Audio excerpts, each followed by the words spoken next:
in the way that I teach meditation, I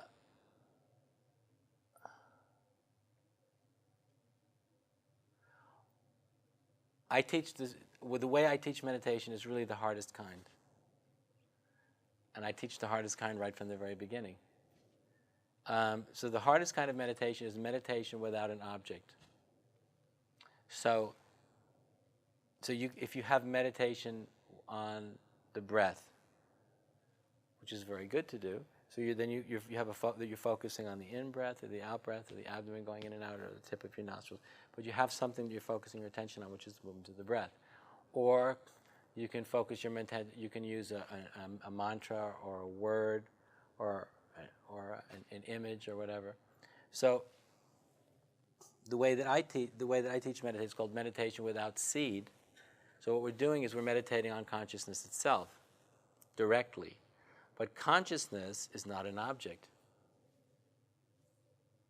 So we get ourselves in a bit of a tricky situation because we want to meditate on consciousness, but then consciousness is not an object. So if I tell everybody, focus on my watch, everybody you can do it because you can see it. It's easy, concentrate on my watch. And when your attention goes away from my watch, bring it back to my watch. That's easy, right? But in this case, what we're meditating on is that which is not an object. Because consciousness is not an object, you can't see it. You can't locate it in any particular place. So the very interesting, so what we're doing here is very interesting, is we're meditating on that which can't be seen right from the beginning. Interesting exercise. How can you focus on that which you can't see? So usually, I think in the traditional schools, what they would do is they start people out from the beginning, on meditating on objects, mantras, breath, form, body, and all that. And then when they get very good at all those things, then they finally get to the point where they let go of all that and they just meditate on zero. But I start people off with zero. And the reason I do it is because I'm an enlightenment teacher. I'm not a meditation teacher, so I don't have a arsenal of meditation techniques, created techniques starting from very simple. I just start out with that. So we're not focusing on the breath. We're not focusing on anything particular.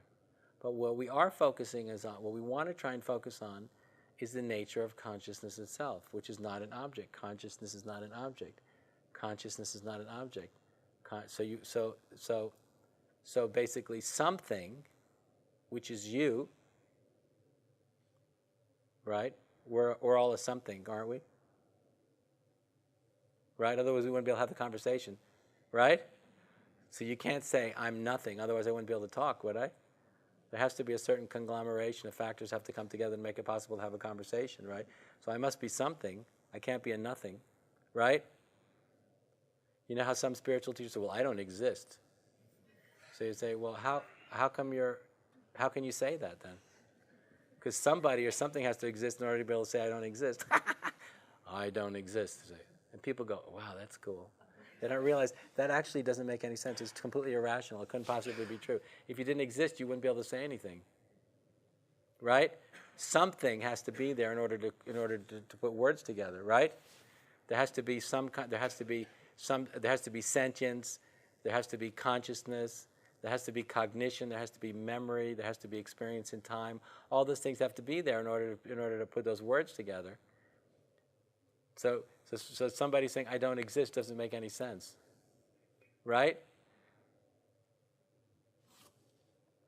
Everybody follow that? So the interesting thing here is to say that something, which is us, something is meditating on nothing. And that's interesting. I just think it's very interesting if you just think about something meditating on nothing.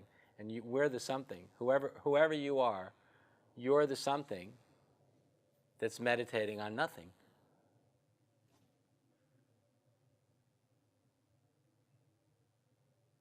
Now, how this gets very interesting is because something, which is you, right? You are the something, are always thinking about this or thinking about that. Somethings are always thinking about something, right? Isn't that true? Isn't it true that you as something are always thinking about something? So there's something is always thinking. So there's something is always relating to some kind of object in the form of thoughts and memories, whatever it is. Isn't that right? So your awareness, which is the awareness that you're projecting outward when you're focusing your attention on this or that or the other thing, when you're focusing your attention, you're always focusing your attention on an object that has a relationship to time and history, right? Everybody follow?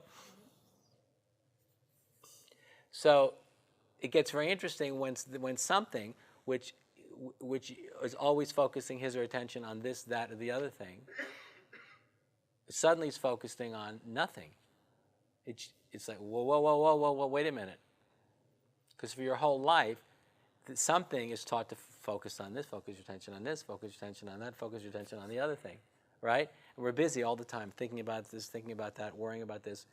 You know, in inspired moods and depressed moods and everything, and you're always thinking about something, focusing your attention on something, this, that, or the other thing, right? So now something suddenly is deliberately meditating on zero or no thing whatsoever, which is consciousness, which is not an object.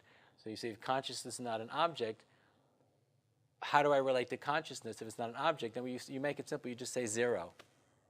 Because at least technically, we can relate to zero as a mathematical figure. So zero means nothing. So then something is meditating on nothing. That's you and I, we are the somethings, because we're the accumulations and conglomerations of karmas and experiences and all the rest of it, and memories, etc. So we're the something that's meditating on nothing. And that's what makes this very interesting, is when the something meditates on nothing, or absolutely no thing whatsoever, or absolute zero. And that's the key here, is to stay focused on absolutely nothing whatsoever. And it's not easy. I mean, it can be easy if you get very good at it, but since for 99.999999999 plus another 9999 of your conscious life and your dreaming life, you're always focused on this, that, or the other thing, learning how to focus on no thing whatsoever is like, whoa!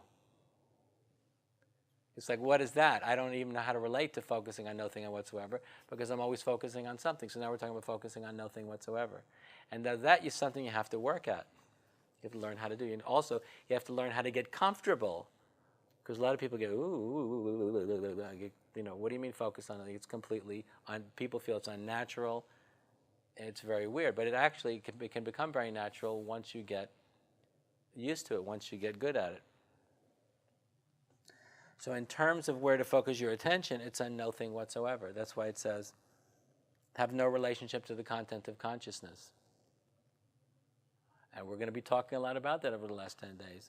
But the idea is no relationship to the content of consciousness, which in this case, we're talking about focusing our attention on no thing whatsoever.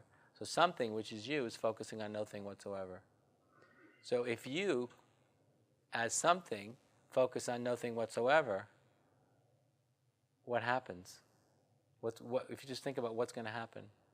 You're not going to get any feedback, right? Because if you're focusing on objects, you're always getting feedback about you, about who and what you are in relationship to objects, time, experiences, people, whatever it is. You're always getting feedback. But if you keep on focusing on no thing whatsoever, the feedback is going to start diminishing, ultimately disappear altogether. And if you can stay with this, you can have moments where it all disappears, where this is another manifestation of what I was speaking about a few minutes ago. But if you keep on doing it, you'll have moments where the something disappears because you can't see yourself anymore. There's nothing it can reflect back who and what you are anymore. And eventually, if you stay with it, the you disappears altogether also. You know, at least what you traditionally consider to be yourself based on all memory and experience. And what you find And if it's deep enough, you find that, interestingly enough, everything that you normally consider to being you disappears, but interestingly enough, you're still there.